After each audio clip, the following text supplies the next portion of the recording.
बच्चों, आज के इस हिंदी के वीडियो में सभी का स्वागत है।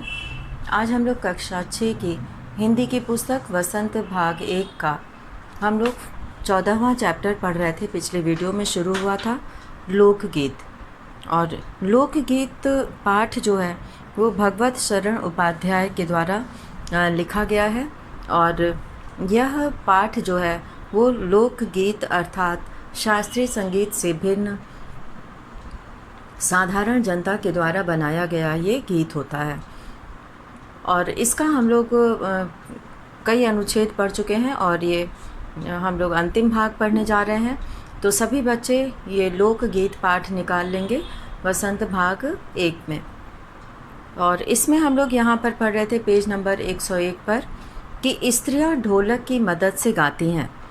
अधिकतर उनके गाने के साथ नाच का भी पुट होता है।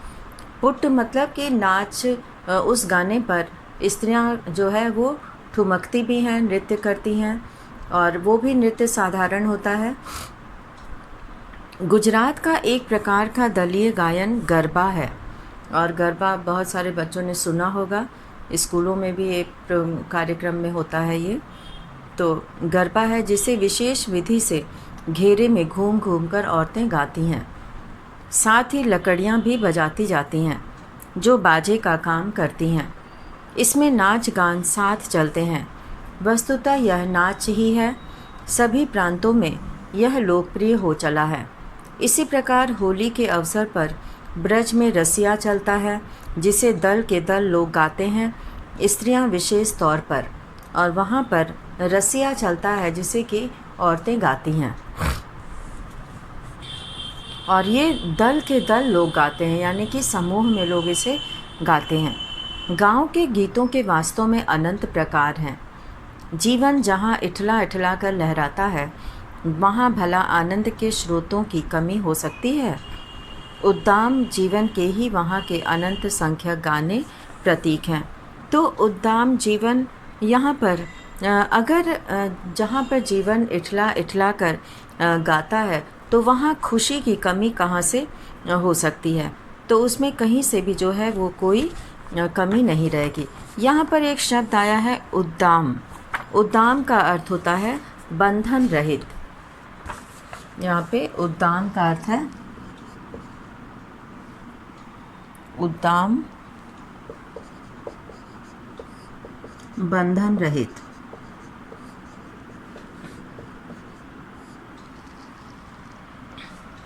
और बहुत ज़्यादा उद्दाम जीवन जो है, बंधन रहित जीवन का जो आनंद है वो गांव में ही प्राप्त होता है।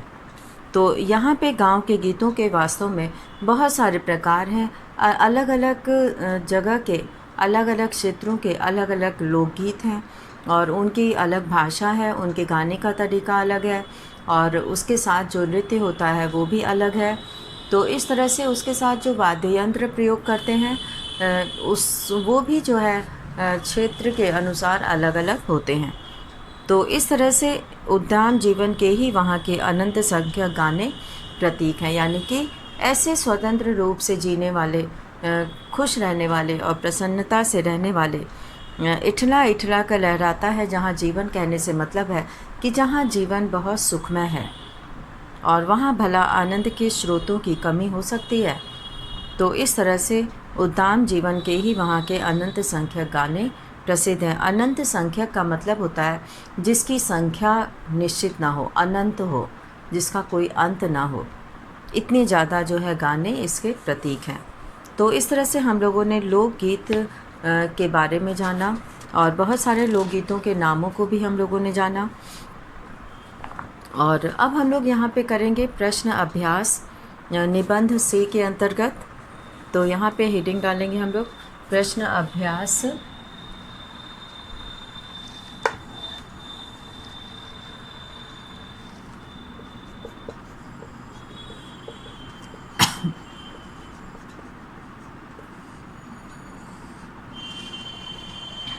निबंध से।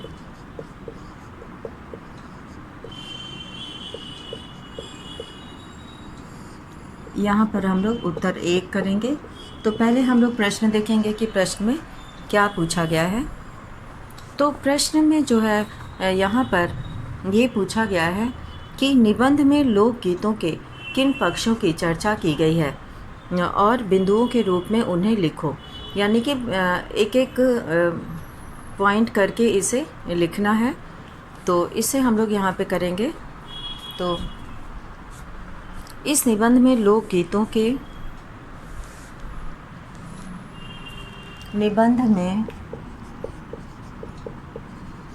निबंध में लोकगीतों के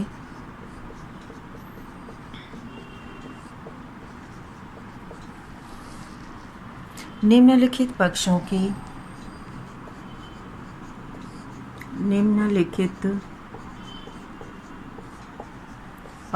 की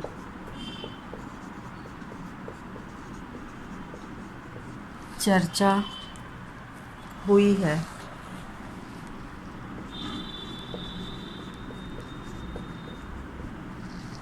निम्नलिखित पक्षों की चर्चा हुई है और इसमें जो है सबसे पहला यहाँ पे पॉइंट है, लोकगीत प्रिय होते हैं।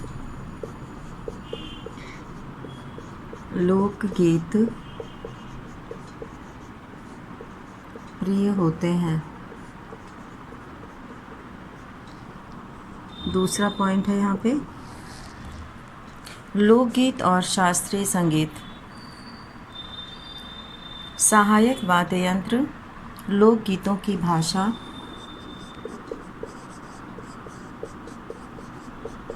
लोकगीतों की भाषा,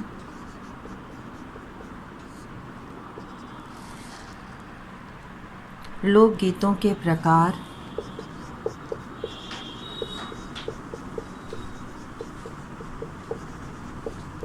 लोकगीतों के प्रकार,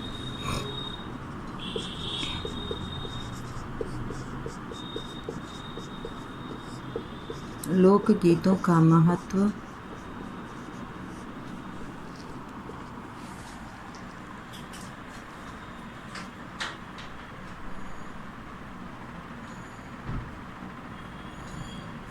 सहायक वाद्य यंत्र,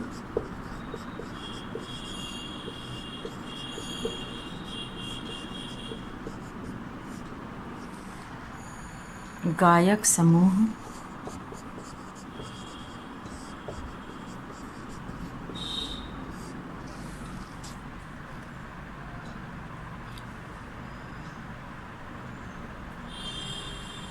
लोकगीतों के साथ चलने वाले नृत्य,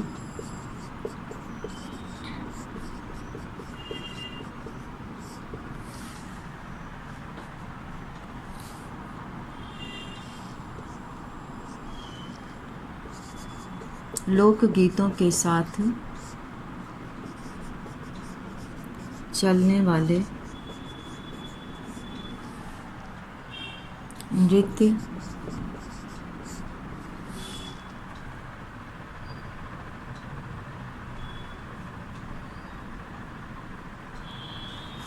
लोकगीत और शास्त्रीय संगीत,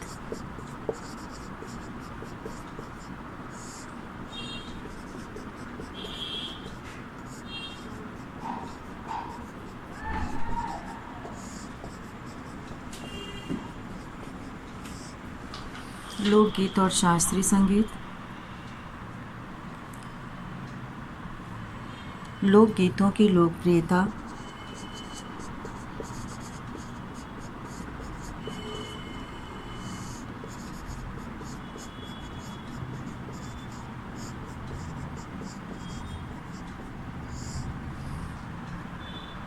बिना किसी बाजे के मदद के भी गाया जाना, बिना किसी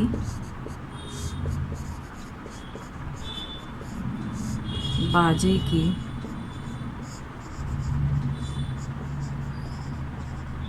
मदद के भी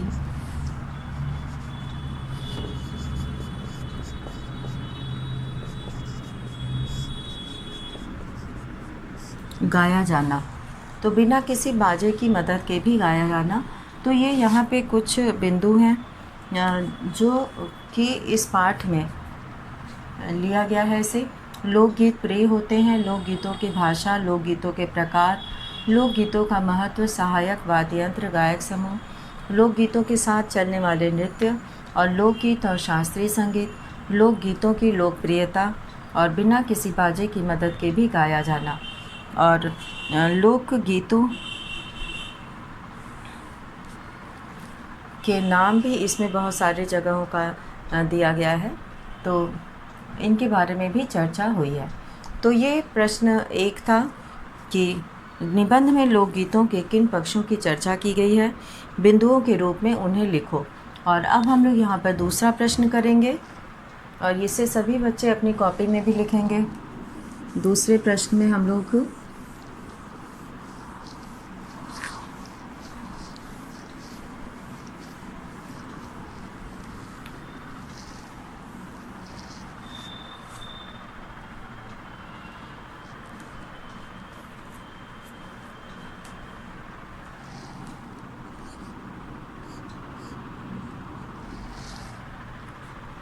हमारे यहाँ स्त्रियों के खास गीत कौन कौन से हैं। यहाँ पर हमारे यहाँ लोकगीत स्त्रियों के कौन कौन से खास गीत हैं, ये दूसरा प्रश्न है।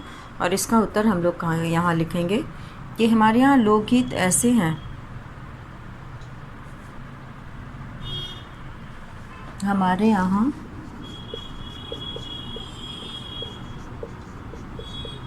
लोकगीत ऐसे हैं जिन्हें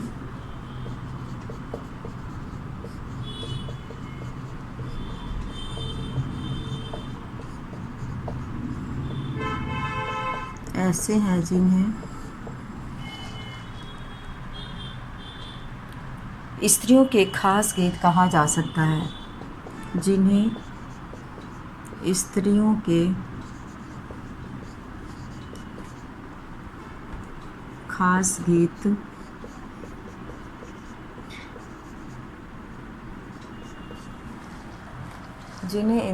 के खास गीत कहा जा सकता है।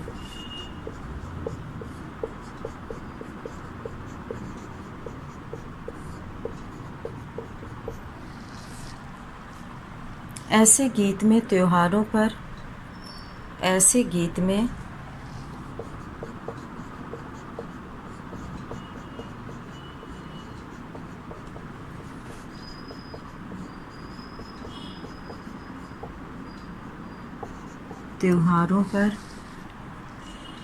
नदियों में नहाते समय के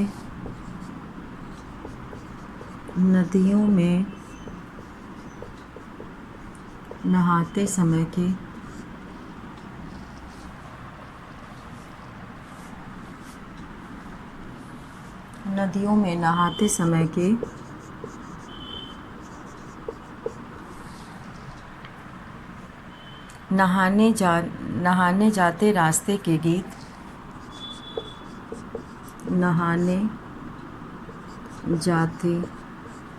रास्ते के गीत,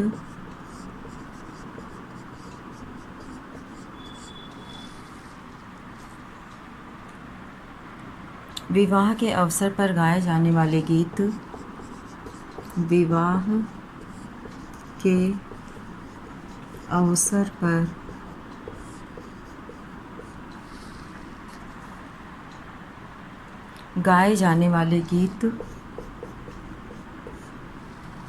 गाए जाने वाले गीत विवाह के अवसर पर गाए जाने वाले गीत मटकोड़ ज्योनार के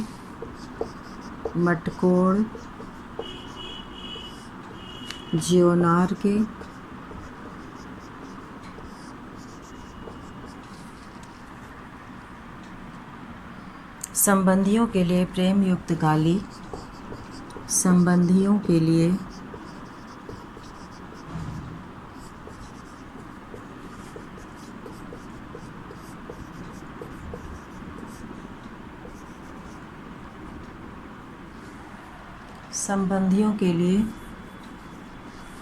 प्रेम युक्त गाली,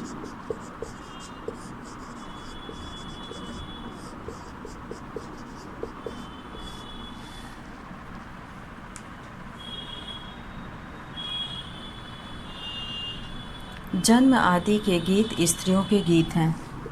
जन्म और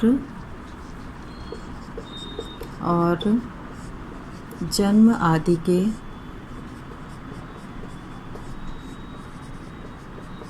गीत और जन्म आदि के गीत स्त्रियों के गीत हैं।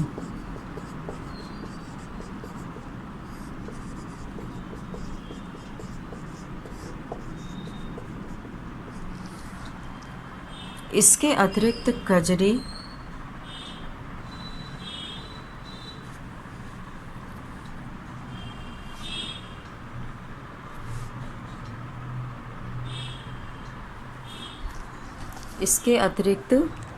कजरी और रसिया और ये सब जो है स्त्रियों के द्वारा गाए जाने वाला ये गीत है। और अब हम लोग इसके आगे करेंगे कि लोकगीत की क्या विशेषताएं हैं, उन्हें समझा कर लिखो। तो यहाँ पर लोकगीत की विशेषताएं जो है समझा कर लिखना है। तो लोकगीत की जो विशेषताएं हैं वो निबंध के आधार पर और अपने अनुभव के आधार पर, यहाँ पर ये जो है पूरा हो गया है उत्तर, इसे सभी लिख लेंगे अपनी कॉपी में। और फिर हम लोग तीसरा प्रश्न देख रहे हैं कि निबंध के आधार पर और अपने अनुभव के आधार पर यदि तुम्हें लोकगीत सुनने के मौके मिले हैं तो तुम लोकगीतों की कौन सी विशेषताएं बता सकते हो। तो यहाँ लोकगीतों की विशेषताएं बतानी है। तो इसमें हम लोग यहाँ पर करेंगे तीसरे प्रश्न का उत्तर। और तीसरे प्रश्न में हम लोग लिखेंगे लोकगीतों की विशेषताओं के बारे में। तो सबसे पहले ये लोकगीत तो गांव और देहात में गाए जाने वाले लोकगीत हैं और ये विशेष अवसरों पर ही गाए जाते हैं। तो उत्तर 3 जो है यहाँ पे हम लोग करने जा रहे हैं कि लोकगीत हमारी सांस्कृतिक पहचान है और इनकी अनेक विशेषताएं हैं।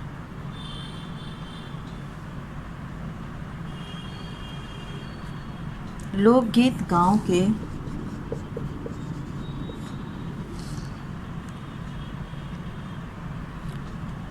लोकगीत की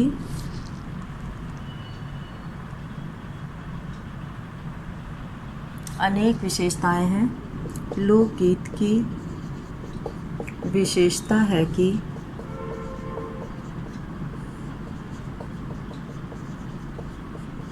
ये गांव के अनपढ़ पुरुष व औरतों के द्वारा, ये गांव के अनपढ़ पुरुष, गांव के अनपढ़ पुरुष, गांव के अनपढ़ पुरुष व औरतों के द्वारा रचे गए हैं। वह औरतों के द्वारा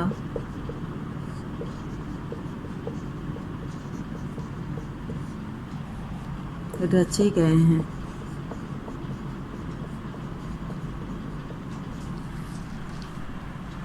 इनके लिए साधना की ज़रूरत नहीं होती। इनके लिए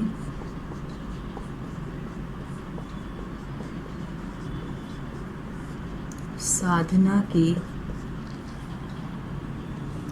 ज़रूरत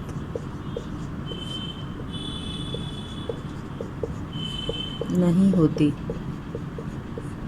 इनके लिए साधना की ज़रूरत नहीं होती।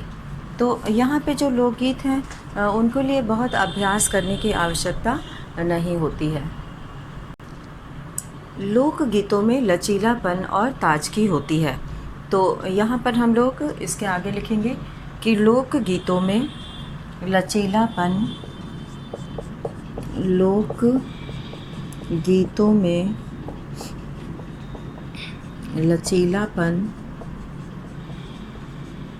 लचीलापन और ताजगी होती है। लोकगीतों में लचीलापन और ताजगी होती है।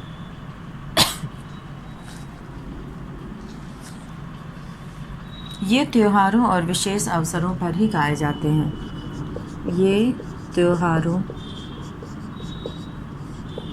और विशेष अवसरों पर ही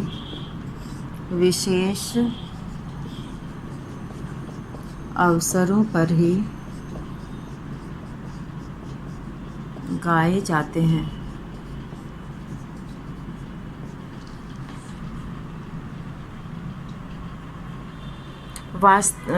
लोकगीत वाद्य यंत्रों की मदद के बिना भी लोकगीत वाद्य यंत्रों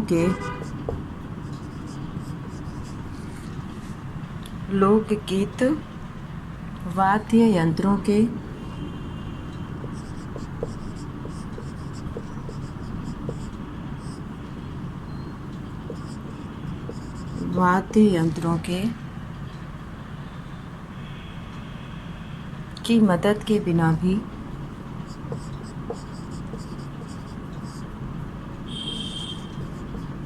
वाद्य यंत्रों की मदद के बिना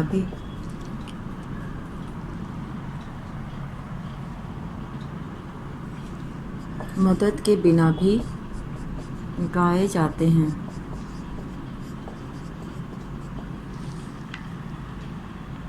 गाए जा सकते हैं।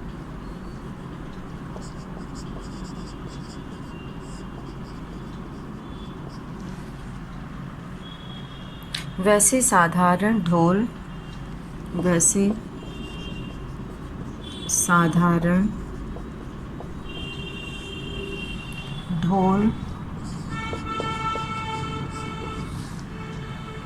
झांझ करताल बांसुरी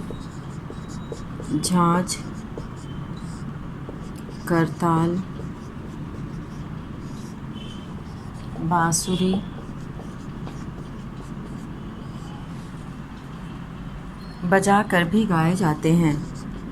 बांसुरी बजा कर भी गाए जाते हैं।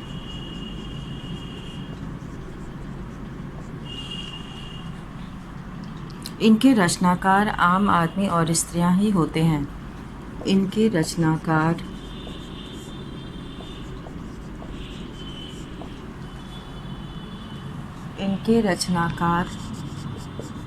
आम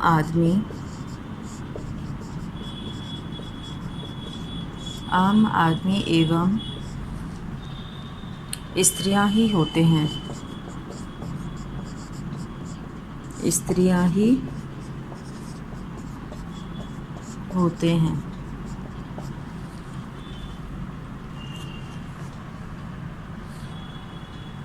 तो इस तरह से यहाँ पर लोकगीतों की विशेषताओं को बताया गया।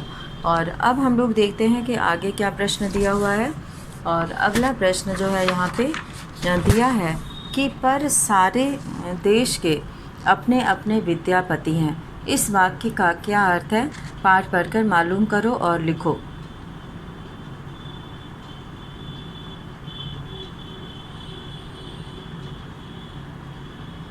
अब यहाँ पर हम लोग प्रश्न 4 का उत्तर लिखेंगे।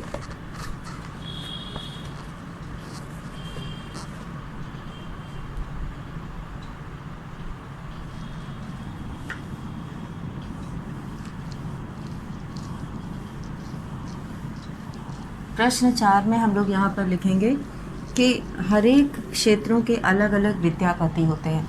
यानी कि वो वहाँ के उस गीत के जो है, इस वाक्य का अर्थ यह अर्थ है कि विद्यापति जैसे लोकगीतों की रचना करने वाले।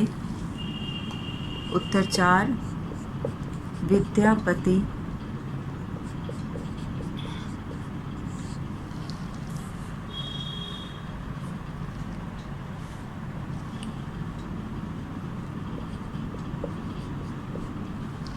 विद्यापति इस वाक्य का, यहाँ से शुरू करेंगे हम लोग, इस वाक्य का यह अर्थ है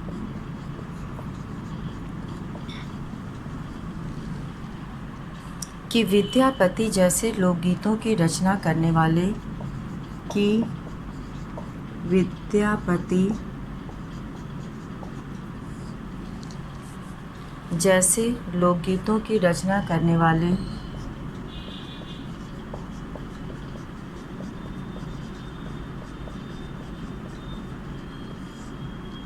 लोकगीतों की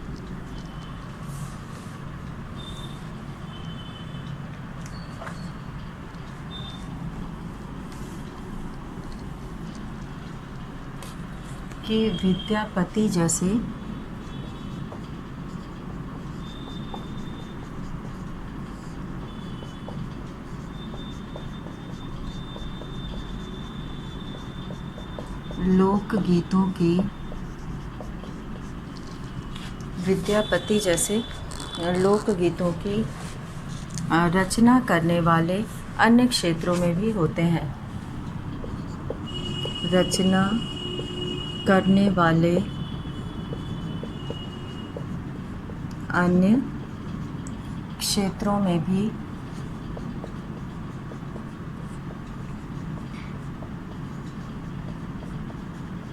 होते हैं। यानी जिस तरह मिथिला क्षेत्र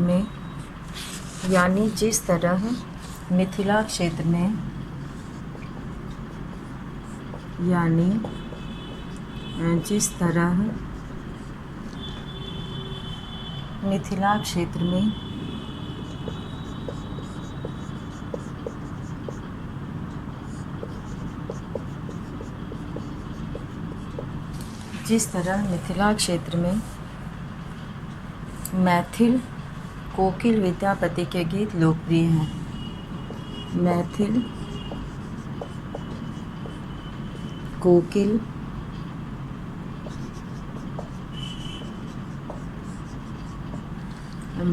कोकिल विद्यापति के गीत लोकप्रिय हैं।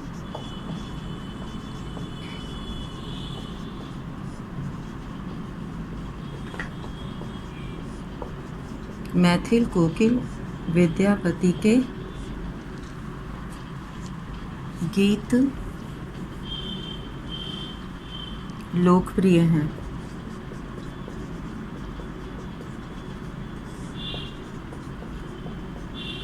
विद्यापति के गीत लोकप्रिय हैं। उसी प्रकार हर क्षेत्र में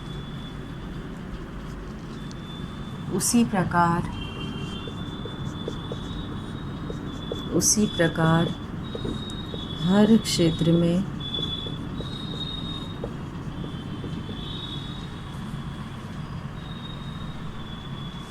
हर जगह कोई न कोई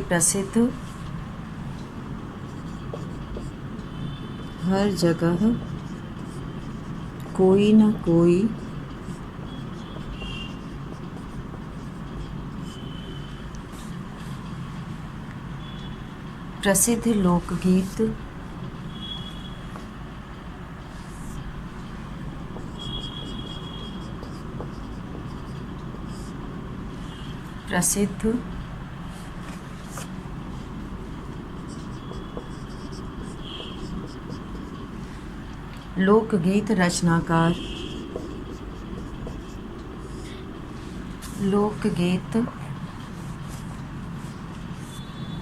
रचनाकार कोई न कोई लोकगीत रचनाकार पैदा हुआ है, जिसके गीतों की रचनाकार पैदा हुआ है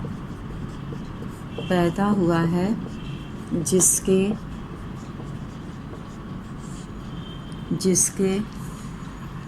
गीतों की उस क्षेत्र में विशेष धूम रहती है। जिसके गीतों की उस क्षेत्र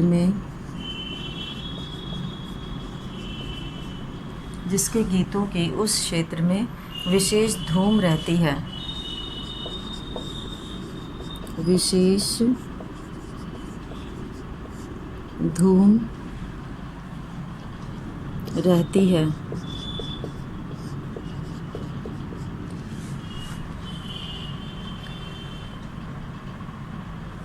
बुंदेलखंड के लोकगीत बुंदेलखंड के लोकगीत रचनाकार जगनीक का आल्हा।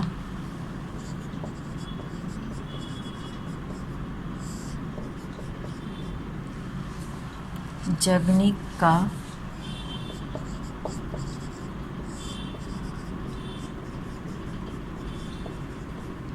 आल्हा इसका उदाहरण है।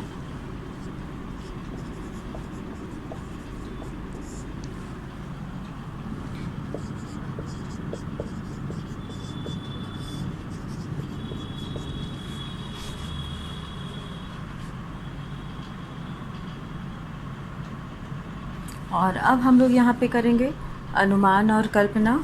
और अनुमान और कल्पना के प्रश्नों को हम लोग यहाँ पर देखेंगे कि उसमें कौन कौन से प्रश्न हैं। तो अनुमान और कल्पना के प्रश्नों में जो पहला प्रश्न दिया हुआ है वो है कि क्या लोकगीत, अभी यहाँ पर जो है ये प्रश्न पूरा हुआ है, प्रश्न 4, और इसमें जो है उत्तर लिखना है सबको प्रश्न लिखकर।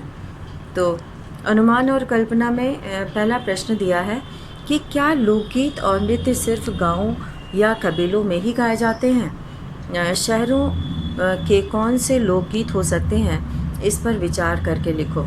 तो लोकगीत और नृत्य गांव और कबीलों में बहुत लोकप्रिय होते हैं और शहरों में इन्हें बहुत कम देखा जा सकता है। शहरों में जो लोकगीत गाए जाते हैं वे भी किसी न किसी रूप में गांव से ही जुड़े रहते हैं। तो इस तरह से शहरिया बाबू और नगरी जो है ये कुछ लोकगीत हो सकते हैं जो शहरों के लोकगीत कहे जा सकते हैं। तो अनुमान और कल्पना का हम लोग यहाँ पर लिखेंगे। तो ये जो अनुमान और कल्पना का प्रश्न है कि क्या लोकगीत और नृत्य सिर्फ गाँवों और कबीलों में ही गाए जाते हैं, शहरों के कौन से लोकगीत हो सकते हैं, इस पर विचार करके लिखो। तो अनुमान और कल्पना का प्रश्न जो है हम लोग अगले वीडियो में करेंगे। तो इसी के साथ आज का ये वीडियो यहीं समाप्त करते हैं। धन्यवाद।